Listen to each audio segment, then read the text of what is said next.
આજે ભાદરવા સુદ ચોથ એટલે સમગ્ર દેશમાં આજથી ગણેશ મહોત્સવનો પ્રારંભ થયો છે, ત્યારે મહેસાણા શહેરમાં પણ ગણેશ ઉત્સવની ધામધૂમપૂર્વક શરૂઆત થઈ છે।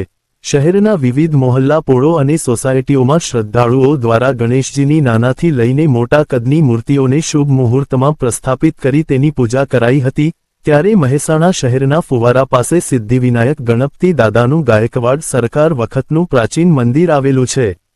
ખાસ કરીને ગણેશ ચતુર્થીના દિવસે આ મંદિરમાં અનેકવિધ ધાર્મિક કાર્યક્રમો યોજવામાં આવે છે અને આજે ગણેશ ચતુર્થીના દિવસે છેલ્લા 100 વર્ષ કરતાં પણ વધારે સમયથી પોલીસ જવાનો દ્વારા ગાર્ડ ઓફ ઓનર આપવામાં આવે છે અને ઉત્તર ગુજરાતમાં 2 જગ્યાએ આ ગાર્ડ ઓફ ઓનર આપવામાં આવે છે। એક બહુચરાજી ખાતે માં બહુચરને અને બીજું મહેસાણાનું ફુવારા પાસે આવેલ મંદિર પ્રાચીન ગાયકવાડી સરકાર વખતનું જમણી સૂંઢવાળા ગણપતિ દાદાને આપવામાં આવે છે। વહેલી સવારથી જ પ્રાચીન ગણેશ મંદિરમાં શ્રદ્ધાળુ ભક્તોનો ભારે ઘસારો જોવા મળ્યો હતો। શ્રદ્ધાળુઓએ વિધિવત રીતે ગણેશજીની પૂજા કરી ધન્યતા અનુભવી હતી।